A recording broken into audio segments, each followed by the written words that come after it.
কোরআন তেলাওয়াত শুনুন এবং শিখুন চ্যানেলে আপনাদেরকে স্বাগতম। আলহামদুলিল্লাহ, এ পর্যায়ে শুভেচ্ছা বক্তব্য নিয়ে আসছেন শায়ের আহলে সুন্নাত হযরত মাওলানা বাহাউদ্দিন কাদরি।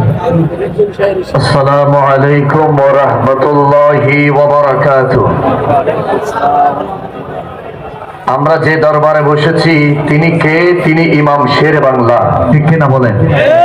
যে শের বাংলা জিন্দা। আরে কথা বলেন না, ঠিক কিনা বলেন? যেই শের বাংলা, ওই শের বাংলা যিনি বলেছিলেন এই সুন্নি জামাতের মনে রেখো, যদি কখনো বাতিলের মোনাজারায় তুমি যদি বুখারী, তিরমিজি, নাসাই, ইবনে মাজাহ কোথাও যদি দলিল না পাও, আমি ইমাম শের বাংলা, খাজায়ে শের বাংলা, গায়সুল কারনিয়া সানি, আজিজুল মিল্লাত ওয়াদ দ্বীন ইমাম শের বাংলার দরবারে বসবা। খোদা কি কসম, আমি শের বাংলা মাজার মোবারক থেকে তোমাকে কিতাবের পৃষ্ঠা দেখিয়ে দিব তিনি ইমাম শের বাংলা। সেই শের বাংলার দরবারে বসেছি, তিনি ওই শের বাংলা যে শের বাংলার পুরো জীবন কোরআনুল কারীমের জীবন, ঠিক না বলেন? ঠিক না বলেন? সেই শের বাংলার দরবার থেকে সালাম দিয়েছি। আমার মনে হয়েছে বাবা আপনারা ঘুমাই গেছেন, ঘুমাই গেছেন, আরো জোরে বলেন ঘুমাই গেছেন।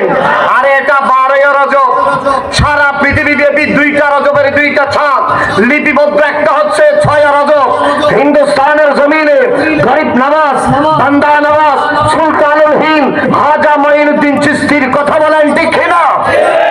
আরেকটা হচ্ছে 12 রজব, যে 12 রজব সুন্নি জনতার মিলন মোহনা ইমাম শের বাংলা রাস্তা নাই, ঠিক না? ঠিক না বলেন? আমি আবার সালাম দিচ্ছি, প্রত্যেকে সালামের জবাব দিবেন। আসসালামু আলাইকুম ওয়া রাহমাতুল্লাহি ওয়া বারাকাতুহু।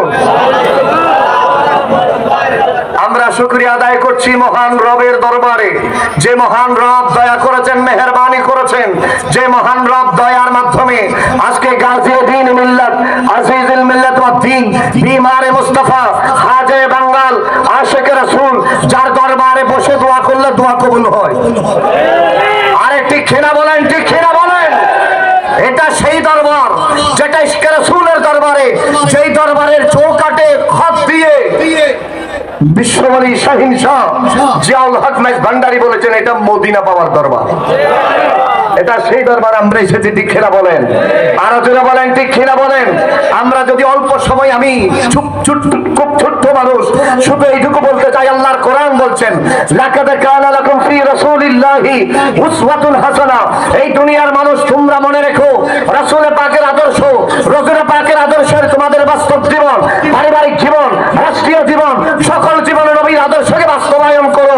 আর সেই নবীর আদর্শের বাস্তবায়নের একটা মূর্ত প্রতীক, সেই শ্রেষ্ঠ প্রতীক হচ্ছেন ইমাম শের বাংলা, ঠিক কিনা বলেন? আরো জোরে বলেন, ঠিক না? সেজন্য আমার নবী ইমাম শের বাংলা। তিনি কোন শের বাংলা? আমার নবী 1000 বছর আগে বলেছেন মাইয়ুজাদ্দিদিলাহা, প্রতিটা শতাব্দীতে, প্রতিটা শতাব্দীর মোহনায় মোহনায় এক একজন মুজাদ্দিদ আছে। তার ধারাবাহিকতায় প্রথম শতাব্দীতে আল্লাহ যিনি মুজাদ্দিদ পাঠিয়েছেন তিনি হচ্ছেন হযরত ওমর বিন আব্দুল আজিজ। দ্বিতীয় শতাব্দীতে আল্লাহ যে মুজাদ্দিদ পাঠিয়েছেন তিনি হচ্ছেন ইদ্রিস শাফি। তৃতীয় শতাব্দীতে মুজাদ্দিদ হচ্ছেন আবুল হাসান আশআরি, ঠিক না বলেন? আরো জোরে বলেন, ঠিক না? চতুর্থ শতাব্দীর মুজাদ্দিদ আবুল হাসান আসফারানি, পঞ্চম শতাব্দীর মুজাদ্দিদ ইমাম গাজ্জালি, ষষ্ঠ শতাব্দীর মুজাদ্দিদ ফখরুদ্দিন রাজি, সপ্তম শতাব্দীর মুজাদ্দিদ তকিউদ্দিন সুবকি, অষ্টম শতাব্দীর মুজাদ্দিদ জৈনুদ্দিন ইরাকি, নবম শতাব্দীর মুজাদ্দিদ জালালউদ্দিন সুয়ুতি। আরো জোরে বলেন সুবহানাল্লাহ। দশম শতাব্দীর মুজাদ্দিদ মোল্লা আলী কারি। মনে রাখবেন এই দেশে সারা পৃথিবীব্যাপী 11 শতাব্দীর মুজাদ্দিদ যখন ওয়াহদানিয়তের উপর কলম চলিয়েছিল, সম্রাট আকবর যখন খোদা দাবি করছিল, তখন গরিব নওয়াজের ইশারায়, গৌসে পাকের ইশারায়, ইমামে আলী মাকামের ইশারায় মদিনা থেকে 11 শতাব্দীতে একজন মুজাদ্দিদ পাঠিয়েছেন, তিনি হচ্ছেন ইমাম রাব্বানি মুজাদ্দিদ আল হাসানি শেখ আহমদ সিরহিন্দি, কথা বলেন, ঠিক না? আর 12শো শতাব্দীর মুজাদ্দিদ হচ্ছেন হযরত মুহিউদ্দিন আওরঙ্গজেব। 13শো শতাব্দীর মুজাদ্দিদ হচ্ছেন হযরত আব্দুল আজিজ মুহাদ্দিস দেহলভী। সুবহানাল্লাহ বলেন। মুসলিম ইতিহাসের সবচাইতে ইম্পর্টেন্ট হচ্ছে চতুর্দশ শতাব্দীর মুজাদ্দিদ। সুবহানাল্লাহ বলেন।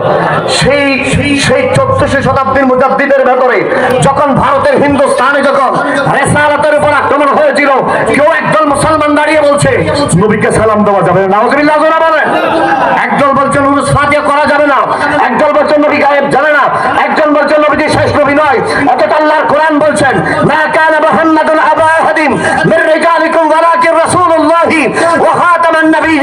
তারা যখন বলতে লাগলো নবীজি শেষ নবী নয়, তখন ভারতের জমিনে 1400 শতাব্দীর মুজাদ্দিদ হিসাবে ইমামের বাণীর ইশারায়, গরিব নওয়াজের ইশারায়, গৌসে বাগের ইশারায় মদিনা থেকে মুজাদ্দিদ পাঠালেন। তিনি হচ্ছেন আলা হযরত আজিমুল বরকত কালামুল ইমাম, ইমামুল কালাম ইমাম আহমদ রাজা। কথা বলেন ঠিক না? আর যারা বলেন ঠিক না? তার ধারাবাহিকতায় এই বাংলাদেশে যখন একদল ব্যক্তি বের হয়েছেন যারা বলেছিলেন নবীকে দাস বলেছিলেন, একদল ব্যক্তি বের হয়েছিলেন যারা বলেছিল উরুস ফাতিহা পড়া যাবে না, একদল ব্যক্তি বের হয়েছিলেন যারা বলে যে রোজার সাথে পূজা মিলাই, একদল ব্যক্তি বের হয়েছিলেন যারা নবীকে হাজির নাজির মানে না, আরেকদল ব্যক্তি বের হয়েছিলেন যারা বলেছেন আউযুবিল্লাহি মিন যালিক, নবীজি কবর মোবারকে মৃত হয়ে গেছে। তখন এই বাংলাদেশে মদিনা থেকে, গৌসে পাক থেকে, গরিব নওয়াজ থেকে, তারিখ ও সুলতানাত মাখদুম আশরাফ জাহাঙ্গীর সিন্নানির সাদকায়, গরিব নওয়াজের সাদকায় মদিনা থেকে একজন মুজাদ্দিদ এই বাংলার জমিনে, বাংলার ভূখণ্ডের মধ্যে পাঠিয়েছেন। তিনি হচ্ছেন গাজী দ্বীন মিল্লাত, ইমাম আহলে সুন্নাত, বারকাতুজ জামান, শামসুল উলামা, গাজী দ্বীন মিল্লাত, সানি রাসূল করণী, ইমাম শের বাংলা জায়গা দিয়েছেন। হাত কোলা বলেন ঠিক না? নারে তাকবীর, নারে তাকবীর, নারে রাসালাত, নারে রাসালাত, আহলে সুন্নাত ওয়াল জামাত, আহলে সুন্নাত ওয়াল জামাত, মেহমানে আলা হুজুরের আগমন, চেয়ারম্যান হুজুরের আগমন, মস্তকে ইমাম শেরে বাংলা, ওরসে ইমাম শেরে বাংলা। বলেন সবাই মারহাবা, আরো জোরে বলেন মারহাবা। আলহামদুলিল্লাহ হুজুর এসেছেন, আল্লাহ হুজুরের তাশরীফ আমারিকে কবুল করে নিক, আমিন বলেন। আরো জোরে বলেন আমিন।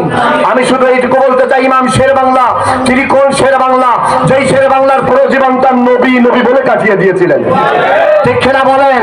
আরে জ্ঞানের ভান্ডারও ছিলেন, মহাদেব মুফাসসির ছিলেন, মুজাদ্দিদ মিল্লাত ছিলেন, তিনি জামানার আমার শেরে বাংলা, আমার শেরে বাংলা আজিজুল হক গৌসে জামানার, প্রেমানুনে জ্বলেছিলেন নবী মুস্তাফার আমার 1956 সালে আবুল আলম দেখে বিতাড়িত করেছিলেন লাল দিঘির ময়দান আমার শেরে বাংলা।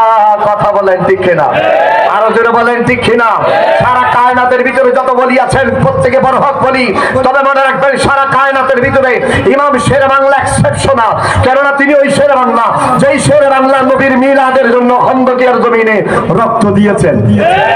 আরে হাত তোলা বলেন ঠিক না? বলে ইমাম শের বাংলা ওই শের বাংলা যিনার কাছে ডায়াবেটিস, ক্যান্সার, আলসার হয় নাই, যিনি বলেছিলেন মাই তো বিমার নবী হো, আরে আমার ভিতরে নবীর অসুখ হয়েছে।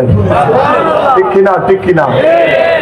তিনি ওই শের বাংলা যেই শের বাংলা ইন্তেকালের আগে বলে দিয়েছিলেন, হাই হাই আমি তো ওই শের বাংলা যেই শের বাংলার ছোট্টবেলা থেকে আমার পুরো জীবনটা আমি সংগ্রাম করেছি সুন্নিয়তের জন্য, পুরো জীবনটা সংগ্রাম করেছি ইয়া রাসূলুল্লাহ সালাম আলাইকা বলার জন্য, পুরো জীবন সংগ্রাম করেছি সারা বাংলাদেশে ঘুরে ঘুরে আমি নবী রাসূলের প্রশংসা, নবী রাসূলের স্লোগান দিয়েছি। কথা বলেন ঠিক না? এই শের বাংলা ইন্তেকালের আগে কবর মোবারকে, রওজায়ে মোবারকে সবাইকে বলে দিয়ে গেলেন, মনে রেখো হানিফি মাযহাব অনুযায়ী কবরের এক ধরনের থাকবে, তবে আমি শের বাংলা আমার কবরটা উঁচা করে দিবা যেন আমি শের বাংলা কবরের ভিতরে দাঁড়াইতে পারি। হুজুরের বক্তব্য আব্দুল মাহমুদ শাহ জিজ্ঞেস করলেন, হুজুর কেন? বলে যে আমি দুনিয়ার জমিনে নবীকে সালাম দিতে গিয়ে আমি রক্ত জড়িয়েছি, কবরের ভিতরে নবী আসবে, আমি আজিজুল হক বসে থাকবো না, এটা হতে পারে না। আমার কবরের ভিতরে মুস্তাফা জানের রহমত আসবে, আমি শের বাংলা দাঁড়িয়ে নবীকে সালাম দিব। তিনি হচ্ছেন ইমাম। আরো জোরে বলেন। সেজন্য আজকের এই মহা সমারোহে গাজী দ্বীন মিল্লাতের দরবার থেকে বলতে চাই, হাটহাজারীর প্রান্তর এমন একটা দাওয়াত, এমন একটা সময়, আগামী 10 জানুয়ারি হাটহাজারী কলেজ মাঠে ঐতিহ্যবাহী আজিমুস শান ঐতিহাসিক ইমাম শের বাংলা কনফারেন্স। সুবহানাল্লাহ বলেন। আজকে আজকের এই গাজী দিন মিলাতের রওজার সামনে হাত তুলতে হবে। আমরা 10 তারিখ হাটহাজারী পার্বতী কলেজ মাঠে নারে রাসালকের স্লোগান দেওয়ার জন্য খোদা কি কসম আমার মনে হচ্ছে হাটহাজারী কলেজ মাঠ নবীর রিসালাতের জন্য কাঁপতেছে, নবীর ইয়া নবী সালাম আলাইকার জন্য কাঁপতেছে। আগামী 10 তারিখ সেই ইমাম শের বাংলা কনফারেন্সে আমরা আসবো। হাত তোলা বলেন ইনশাআল্লাহ, আরো জোরে বলেন ইনশাআল্লাহ। সেই সুন্নি জনতার মিলন মহড়া, সেদিন আশিক বলেছিলেন যেদিন 12 রজব হবে সুন্নি জনতার মিলন মেলা হবে, সেদিন বাতিল ফিরকা নড়ে ছোড়ে না। আরেকটা ঐতিহাসিক মিলন মহড়া আমরা 10 জানুয়ারি হাটহাজারী প্রাণকেন্দ্রে ইমাম শের বাংলার স্লোগানে, রিসালাতের স্লোগানে, আহলে সুন্নাত ওয়াল জামাতের স্লোগানে বিপ্লব